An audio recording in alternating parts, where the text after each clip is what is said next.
Danielle had always been the quiet backbone of the family, the kind of daughter who never asked for much and gave more than she had to. On paper, her life was impressive: stable job, own apartment, no debts, a tidy portfolio she built from long nights and skipped vacations.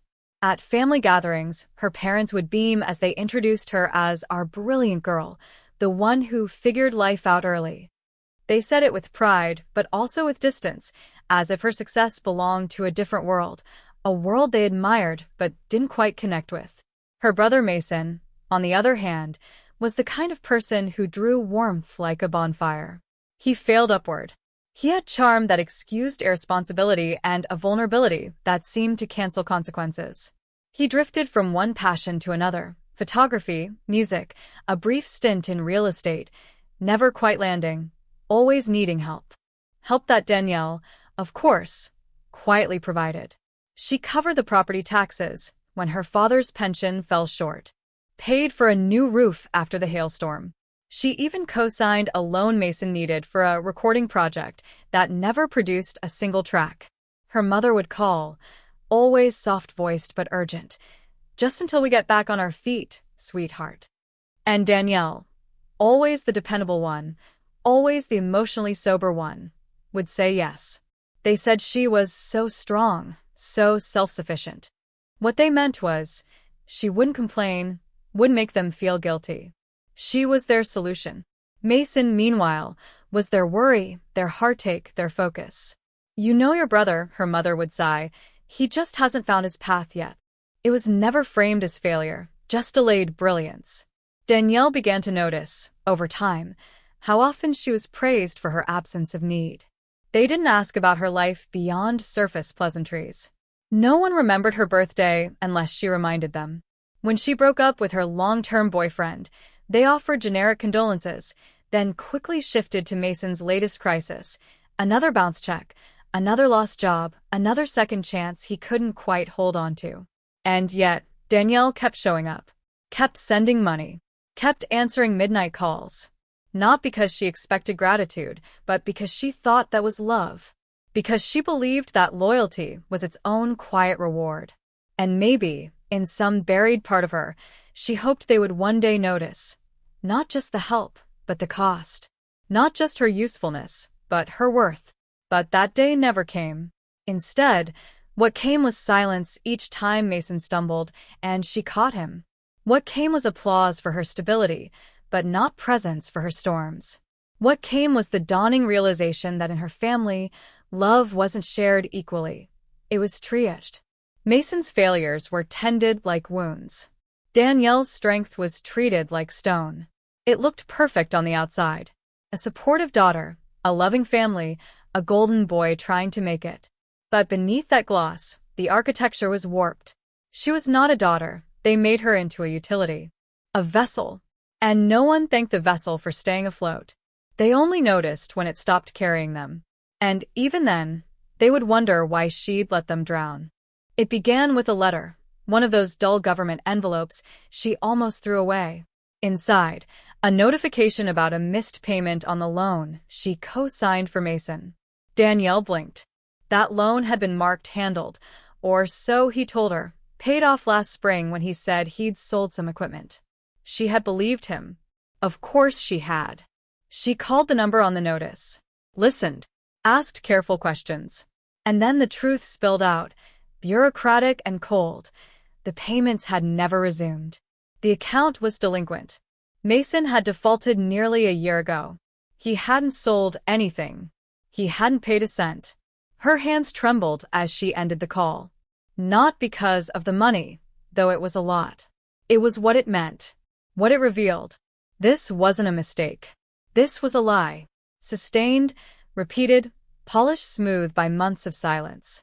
A lie told to her face by someone who once sat across from her on the kitchen floor, drunk and broken, whispering that she was the only one who understood him.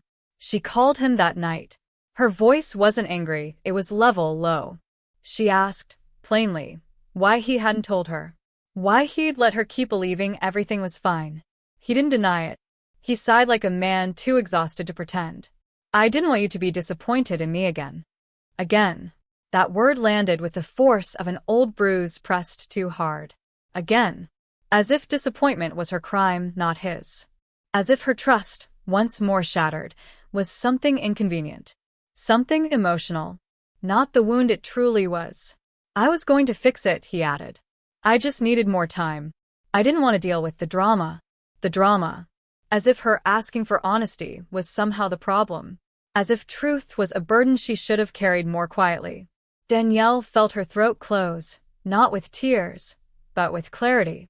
Mason hadn't just betrayed her financially. He had erased her dignity. He had calculated that her love would be elastic enough to stretch, again, around his failures. And he was right. It always had been. But now she could feel something new, unfamiliar and sharp, rising in her. Not rage. Not heartbreak. But the hollow ache of recognition. He didn't lie to protect her. He lied because it was easy. Because she had taught him, through years of quiet rescue, that there would never be a cost. That she would always show up. That her forgiveness was automatic, like a reflex. That night, she didn't cry. She didn't scream. She sat on the edge of her bed, staring at the dark window. She could still hear his voice, still see him at 15, holding a broken guitar and swearing he'd pay her back for the replacement. He never did. He never meant to. And maybe that was the hardest truth of all, not that he failed her, but that he never even tried to honor what she gave. Not the money, the trust, the loyalty, the countless ways she folded her life around his. When her phone buzzed again, Mason's name lighting up the screen, she let it ring. And this time, she didn't answer. Danielle didn't announce her withdrawal. There was no confrontation, no burning bridge, no carefully worded goodbye. Just the quiet absence of someone who had stopped trying. A subtle shift in weight, like a chair pulled back from the table and never returned. She stopped replying to messages, Mason's or anyone else's. She stopped offering to help, stopped driving across town to drop off forgotten items, stopped showing up with coffee or homemade soup like some emotional custodian cleaning up after someone else's wreckage. No one noticed at first. That was the part that surprised her. She had always believed her presence mattered, that her sacrifices, her check-ins, her constant reaching out had carved out some small, irreplaceable space in their lives. But the silence wasn't met with worry. It was met with ease. A strange, painful ease. A week passed, then two. Not a single call from Mason. Not a single text asking where she'd gone. The only messages that had come were surface level, transactional. Hey, did you ever find that charger? Or do you remember the name of that diner we used to go to? As if they were still in touch. As if nothing had fractured. She read those messages and felt nothing. Or rather, she felt the slow, cold spread of realization that maybe, just maybe, she had been alone in this for far longer than she ever admitted. Isolation crept in not as punishment, but as an echo. Her own voice unheard. Her own care unreturned. The apartment grew quieter, not just in sound, but in meaning. She stopped checking her phone before bed. Stopped expecting anything from anyone. The stillness didn't frighten her. It felt honest. And yet, the loneliness wasn't clean. It carried shame, an ache behind the ribs, the quiet horror of wondering how many years she had spent building her identity around being the one who stayed, the one who helped, who showed up, who forgave. She had thought that made her strong, noble. Now it just made her tired. She withdrew not just from Mason, but from the whole fragile circle of people who had treated her like an option disguised as a friend. She canceled plans with polite lies. Stopped volunteering for birthdays or errands or late-night therapy calls. She let the space grow. Let the silence settle. And the world kept turning. She watched it from behind glass, like someone studying a city after the storm has passed. There were days she doubted herself, wondered if she was overreacting, if maybe she had misunderstood. But then she'd remember that quiet tone in Mason's voice, that dry, resigned, "I didn't want you to be disappointed again," and it would all come rushing back. Not just the lie, but the gall of it. The entitlement. The way he had turned her pain into inconvenience. So she kept her distance. Quiet. Measured. Unapologetic. It wasn't vengeance. It wasn't a game. It was survival, the slow reclaiming of her own breath after years of speaking softly so someone else wouldn't feel criticized. It was choosing peace over proximity, truth over loyalty. And in that silence, for the first time in years, she began to hear something unexpected. Her own voice. Fragile, but still there. Still hers. It wasn't the silence that hurt most, it was the revision. The way stories began to shift around her, like the past was being redrawn in real time by people who found it easier to forget than to face their own discomfort. Mason's name started appearing again in group chats, tagged in jokes and half-hearted memories like nothing had happened. People who once called Danielle for advice, for comfort, now spoke of her in the past tense. She's just been distant lately. I think she's going through something. She had gone through something, but not the way they made it sound. It wasn't a bad mood. It was betrayal. It was the discovery that everything she thought she stood for, loyalty, grace, being the constant, had become invisible currency no one intended to repay. And now, worse, it was being erased altogether. She wasn't just stepping away, she was being written out. The final blow came when she saw it on social media. A birthday party, Mason's. The photos were warm, full of laughter and arms slung around shoulders. People she had introduced to him. People she had once comforted through heartbreak, job loss, breakups. People who knew what he had done. And yet there they were, toasting to his growth, to his resilience, acting as if he had crawled out of darkness on his own. Her name wasn't mentioned once. She had been the one to hold the line, to absorb the damage so others wouldn't have to. She had patched holes in his life, defended him when even he couldn't defend himself. And now she was just gone. Not remembered. Not mourned. Just edited out, as if she had been too intense, too much, too principled. As if her refusal to keep playing along had made her the villain in a story she once bled to keep afloat. Honor, she realized, didn't matter in the retelling. People liked redemption arcs, especially when they required no confrontation. They didn't want the version of the story where someone called out the truth. They wanted the feel-good edit, the filtered photos, the idea that everyone had done their best and grown from it. Danielle was a threat to that narrative. Her presence was a reminder of cost, of consequence, of the things that couldn't be laughed off over drinks and old songs. And so they deleted her, not literally but spiritually. The emotional excommunication was swift and subtle. The doors that once stood open were now politely closed.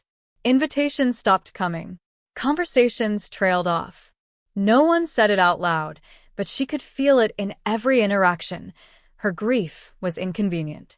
Her truth, too heavy. Her boundaries, unforgivable. She wasn't angry. She was humiliated. To give so much of herself, to stand in the fire for someone else's betterment, only to be discarded as the ash fell, it was a lesson too bitter for words. She had confused sacrifice with love, had mistaken usefulness for value. Now, stripped of the roles she once played, savior, sister, fixer, she was left with only herself. And a name no one wanted to speak. In the quiet, she wondered if this was what it meant to lose not just connection but meaning. To be erased not because you failed, but because you made others uncomfortable by insisting the truth mattered. Because you honored what they were eager to forget. But even then, beneath the ache, something deeper stirred. Not pride. Not vengeance. Dignity. The kind they couldn't erase. The kind that doesn't need applause to be real. The kind that stands alone. Still breathing. Still here. She didn't make a speech. There was no final monologue, no dramatic message sent into the group chat, no public unfollowing. Danielle simply stopped. Stopped explaining. Stopped defending. Stopped waiting for an apology that would never come in a language she understood. Because there came a moment, quiet, unceremonious, when she realized, you don't have to set fire to the house to save yourself from the smoke. You just have to stop carrying the water to put out fires you didn't start. And that was it. That was the revolution. A stillness that felt, for the first time, like peace. The weight she had carried wasn't only his. It was everyone else's, too. The weight of excusing, of smoothing over, of being the emotional translator for people too fragile to hear the truth about themselves. For so long, she had believed that if she just explained it better, held on tighter, cried quietly enough, they would come around. But they hadn't. And they wouldn't. And now she was done. She didn't need revenge. She didn't need chaos. What she needed was space. Air. A life where she wasn't constantly calculating the emotional math of how much of herself to shrink in order to keep others comfortable. She had been shrinking for years. For friendships that only lasted as long as she stayed agreeable. For a man who loved the reflection of himself she held up, but not her. For a world that praised her strength while feeding on her silence. So she stepped back. Not out of bitterness, but clarity. There was power in walking away without slamming the door. Power in choosing dignity over drama. She didn't need to burn anything down because they would do that themselves, eventually, if they kept mistaking quiet women for endless wells. Her world didn't collapse without them. In fact, it grew. Slowly, quietly, things began to return to her. Sleep. Laughter that didn't feel borrowed. Friends who didn't flinch at honesty. Days where she didn't feel like she had to earn her place. And within that new stillness, she rediscovered someone she had abandoned years ago. Herself. Not the version molded by necessity or applause, but the raw, breathing center of her. The girl who asked hard questions. Who didn't smile just to be liked. Who valued truth more than convenience. She came back, not loud, not triumphant, but with a steadiness that couldn't be taken from her again. People still talked. Of course they did. Whispers and theories, new narratives stitched out of old insecurities. But none of it mattered now. Not because she didn't care, but because she had remembered the most radical thing. She didn't have to. Their comfort was no longer her assignment. Their redemption, not her labor. She had offered them a kind of love they were never ready to receive. That was no longer her shame to carry. It is a strange kind of freedom, to let go of the need to be understood.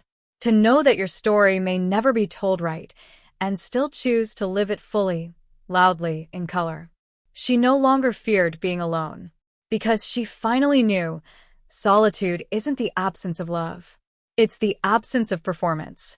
And she, at last, was done performing.